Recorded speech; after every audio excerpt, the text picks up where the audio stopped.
On est sur scène, on est au Japon. Regardez, on va rouler juste derrière vous sur Tokyo Expressway pour la Pro-Am. Mais la Pro-Am, qu'est-ce que c'est? Pourquoi est-ce qu'on s'est retrouvé là? Eh bien écoutez, c'est parti. Bienvenue à Fukuoka.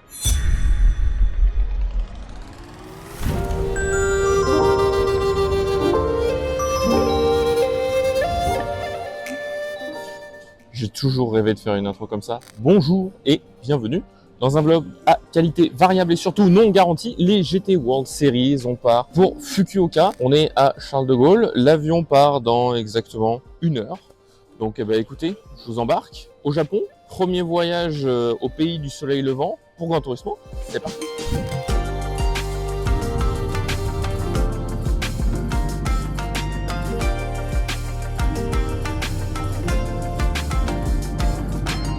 Franchement, c'est beau le Japon. On a eu droit au mont Fuji, on vient tout juste d'atterrir à Fukuoka. Donc là, on a 2 missions, hôtel et retrouver d'abord Mitch, que vous connaissez si vous suivez les lives sur GT7. Je vous amène et puis on va voir où est-ce qu'on loge. Allez, c'est parti.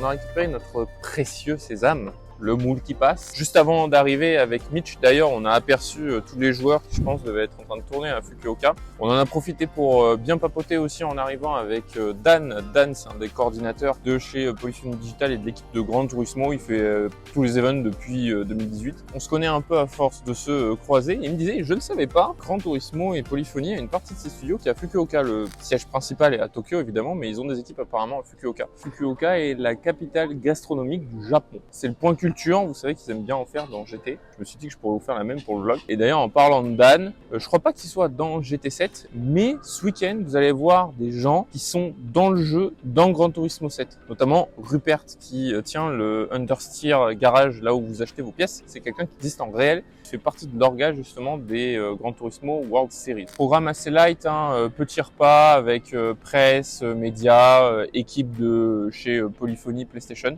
Donc on va attendre tranquillement avant d'aller faire un petit dodo. C'est immense et surtout, c'est assez caractéristique de manière générale aux events de Gran Turismo, c'est la vue, donc c'est assez stylé, très important. Hop. Puis ensuite, salle de bain, voilà, donc vous aurez fait un petit room tour complet avec la douche, évidemment, les toilettes à la japonaise. Une fois que le petit somme sera fait, repas ce soir avec les équipes de GT. Donc on a la table française, vous a annoncé le combo pour la Pro-Am de demain. Donc ça joue entre Thomas et Kylian. T'as ta pièce éléphant bleu? Excellent. Allez, vas-y. La Pro-Am, c'est très simple. Le principe, équipe à 2 pilotes, médias et créateurs de contenu avec un pilote officiel des GTWS. L'objectif déjà, passer les poules. On est, je crois, 20 ou 25 pilotes. On va être répartis en 2 groupes et c'est le top 12 qui se qualifie et qui passe à l'étape suivante. Il faudra donc être dans ce top 12. On va avoir 15 minutes de session qui va faire entraînement et qualification. Va déterminer aussi la grille de ce top 12. Donc il va falloir quand même essayer de faire un temps. On devrait peut-être essayer de se battre pour le podium. En tout cas, c'est l'objectif. Justement, d'ailleurs, je vous ramène dans le passé pour savoir qui ça va être mon coéquipier. C'est qui? C'est Kylian? C'est moi. Bon allez, team avec Kylian demain. On est dans la chambre, il est minuit passé ici à Fukuoka. Faut que je vous avoue quelque chose, j'ai peut-être fait une bêtise. J'ai fait un pari avec ma femme pour cette vidéo où on s'est dit, écoute, la vidéo sort en fonction du résultat que tu fais à la Pro-Am. Vous me connaissez, j'aime bien les challenges, j'aime bien les petits paris, on en fait souvent en live. C'est ainsi que je me retrouve à observer la vidéo de Super GT sur Tokyo Expressway et à prendre beaucoup trop au sérieux une course full détente. On observe un peu les trajectoires et tout ce qui est en train de se faire et on va voir ce que ça donne. Déjà, il faut passer les barrages. Donc, c'est parti.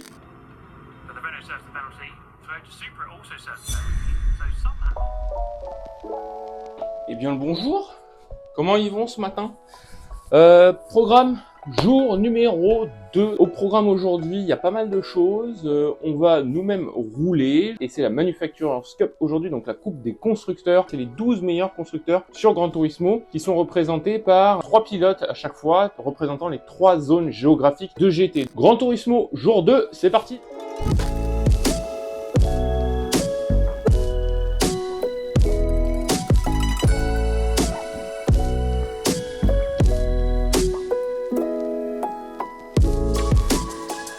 sortir d'abord le line-up des voitures. La TCR de chez Hyundai, je tiens à dire quand même qu'il y a une Devil BMW directement exposée, la M4 GT3. Ensuite, au fond, là, regardez, une édition 2005, la version numéro 2, pas les versions MK que vous avez dans Le Mans 66, mais les versions plus récentes. Vous connaissez peut-être dans Gran Turismo 4 si vous avez été joueur. Vous lui mettez deux stripes noirs sur l'avant et vous lui mettez un énorme aileron sur l'arrière et je suis sûr que ça va vous parler. Mais celle qui nous intéresse le plus, la Mazda 787B, le orange est extrêmement flashy. Mazda qui est aussi partenaire, nouveau partenariat Dunlop qui a pris le relais de Michelin. Elle est mais vraiment magnifique. Vous me mettrez une note dans les commentaires sur la livrée, mais je trouve qu'elle est extrêmement canon, elle est franchement réussie.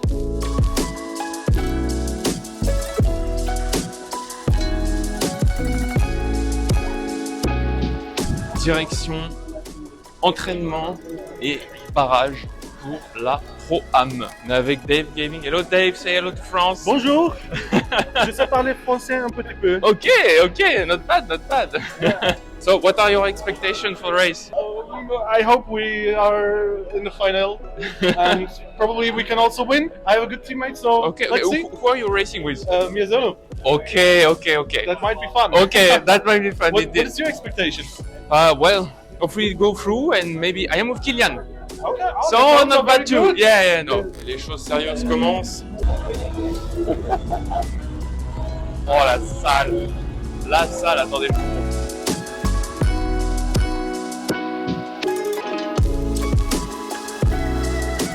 On est directement mis dans le bain, on est en pleine qualif pour la coupe des constructeurs. Bon ben on se met bien, on est en bord.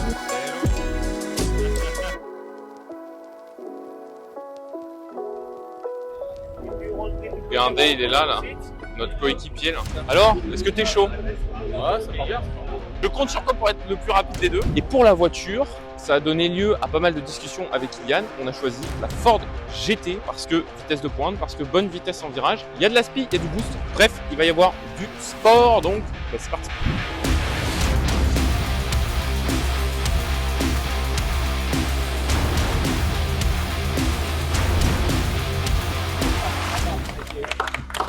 Top 12 validé, je crois qu'on va partir même dans le top 4 parce qu'en fait notre groupe était le plus fort parce qu'on avait Steve, on avait Dave Gaming qui sont dans les favoris, Steve Super GT, on a Tom de chez Traction et on a fait 4e, donc je pense que ça va être le groupe de tête, donc ça va batailler sévère je pense pour le podium et même la win. On va tenter d'aller chercher le podium et puis pourquoi pas la petite win. Remontons un peu dans l'histoire, ça va être je crois 4e ou 5e Pro-Am, en tout cas une année avec Daniel Solis. En sortant des stands, il a déconnecté, il est parti de la session, alors qu'on était, je crois, dans les deux premiers. 2 autres années d'affilée d'ailleurs. Je crois que c'était à la sortie des stands qu'il y avait eu quelque chose. Le pit stop et le changement de pilote. On espère que le karma n'ira pas frapper.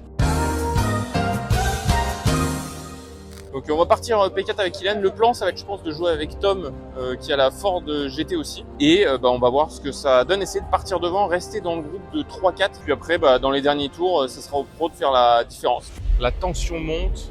Pour la Pro-Am, on va avoir droit au briefing et nous on va être siège numéro 4. On a le nom qui vient d'être affiché avec Kylian. Let's go. Vous voyez que la salle commence gentiment déjà à se remplir. Les premiers rangs médias sont déjà là. Voilà, il y a un crabe au fond là. On a un crabi spectateur là. On va se retrouver sur la grille pour la Pro-Am. Don't ram into each others. Oh, you say that will happen. But it's an accident. I'm sorry. C'est parti. Vive les baguettes. Vive la France.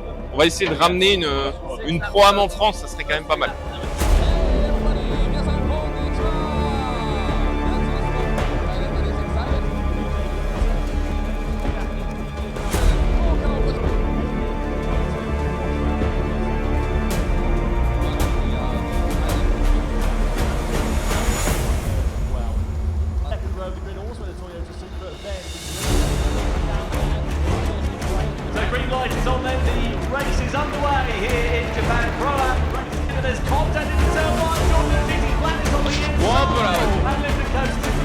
Vas-y, go, Ouais, c'est bon, lâche pas.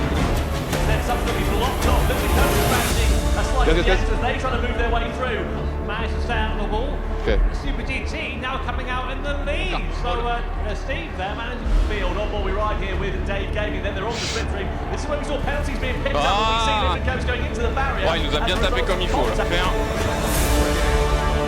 doubt about it. Look at this Super GT now in the lead. there's one last push. You can see how the race is going to shape out in terms of the pro team. Will hand over to Donovan Parker. Ah, mais pourquoi? Ah non. Mais non. Oh, on va être solo là, mais non, c'est le pire scénar là.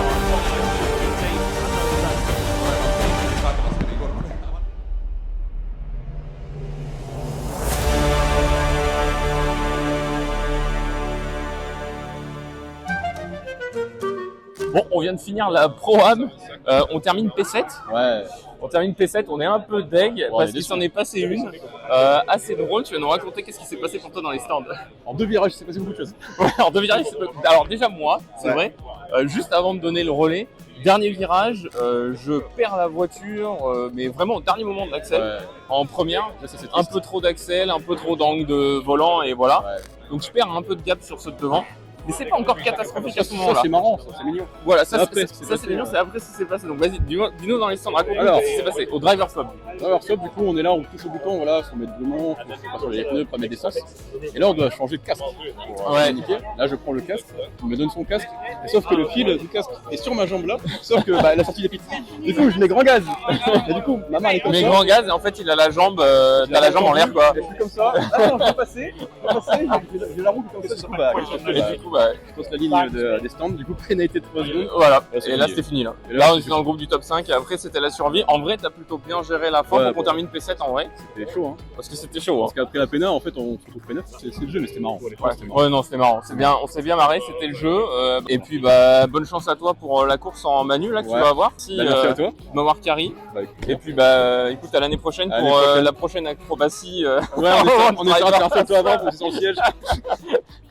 Allez, salut. Fini les amateurs et place aux pros pour la suite des compétitions. La Coupe des constructeurs d'abord, et c'est clairement là qu'on a eu le plus de suspense. 4 courses au total, des batailles absolument incroyables et une victoire finale qui s'est jouée jusque dans les derniers tours de course de la dernière course entre la Porsche et la Mazda. Et au bout du suspense, eh bien, c'est la victoire de la sainte Porsche. Je sais qu'il y aura des heureux dans les commentaires. En Coupe des Nations, le scénario était très différent. José Serrano a totalement dominé la finale avec 3 courses, 3 victoires. Une performance d'ailleurs qu'on n'avait plus vue depuis Michael Isail en 2019 à Monaco. Derrière, en revanche, les batailles pour le podium ont été super intenses avec beaucoup de suspense jusque dans les derniers tours là aussi. Malheureusement pour Kylian Drumont, il termine 4e cette année, donc pas de podium français malgré de très belles courses dans le peloton. Bref, les compétitions sont terminées, mais ce n'était clairement pas le seul sujet de ce week-end, parce qu'on a pu aussi échanger avec Kazunori Yamauchi un peu plus tôt.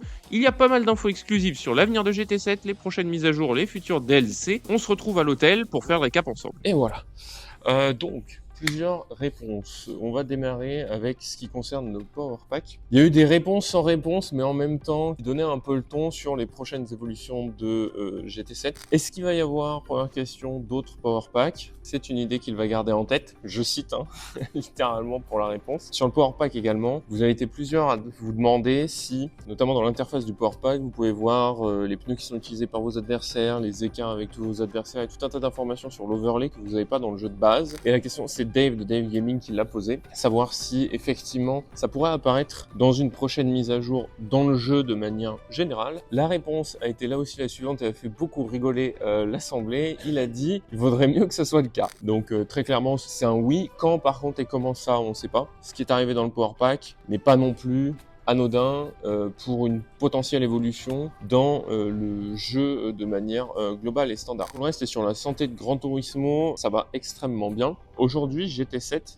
a par mois 2 millions d'utilisateurs mensuels. Pour vous donner un ordre d'idée, encore une fois, pour vous remettre ça à l'échelle sur un jeu de niche comme un iRacing, iRacing c'est 300 000 utilisateurs, enfin 300 000 abonnés qui sont sur iRacing, et pas forcément que des actifs réguliers. Donc on est sur un ratio de 10 entre iRacing et Gran Turismo, pour vous donner l'échelle et l'impact que peut avoir le marché de la console par rapport à des simulations qui peuvent être certes plus poussé sur PC, mais on est sur deux marchés qui sont complètement différents et pas forcément en conséquence comparables. Si on va plus loin d'ailleurs là-dedans, côté GT World Series aussi, ça se passe plutôt bien puisqu'elles sont diffusées donc sur Gran Turismo TV, mais elles sont aussi diffusées sur différents canaux de PlayStation. On voit de plus en plus d'ailleurs de joueurs des Gran Turismo World Series qui commencent à construire un peu d'audience, notamment côté région sud-américaine. On a vu avec Naïf d'Arabie Saoudite. Il y a de plus en plus de pays qui tentent de rentrer au GT World Series et c'est 8 millions de personnes qui suivent les GT World Series d'après les chiffres de Polyphonie Digital qui sont basés et qui ont été faits suite à l'événement de Los Angeles. Donc l'événement juste avant. Donc ça pourrait être intéressant si on arrive à avoir un chiffre à l'issue de Fukuoka, parce qu'en général les World Finals sont quand même plus suivis durant l'année que les autres majors, on va dire ça, pour prendre une terminologie d'autres jeux dans l'e-sport. Vis-à-vis d'Abu Dhabi et du partenariat avec Abu Dhabi, ça va amener pas mal de choses sur la région. C'était des discussions qui existent depuis un petit moment maintenant. C'est pas un hasard du coup qu'on ait un World Tour et un démarrage de World Tour l'année prochaine à Abu Dhabi. On n'a pas eu plus d'infos que ça sur la suite du calendrier ou même sur Abu Dhabi. La question a été posée de savoir s'il y avait une date et un jour de mentionner, qui je pense sera le premier jour, mais je pense pas que tout sera fait sur un seul jour de compétition. C'est possible, mais à voir. Et effectivement, l'arrivée du circuit dans la dernière mise à jour était finalement la pré-annonce avant l'arrivée d'un event l'année prochaine. Avant de se quitter, j'ai vraiment envie de dire merci. Merci à PlayStation France et à Gran Turismo pour l'invitation au Gran Turismo World Series. C'est une expérience incroyable et une chance énorme de pouvoir vivre un événement comme celui-là de l'intérieur et dans ces conditions. Et puis surtout, merci à vous, à la communauté, à celles et ceux qui suivent la chaîne, qui regardent les vidéos, qui soutiennent les projets et qui rendent ce genre d'opportunités possible. J'espère avoir réussi à vous transmettre un petit bout de l'ambiance et de l'émotion de ce week-end à travers ce vlog. On va se quitter sur quelques images qui résument tout ça.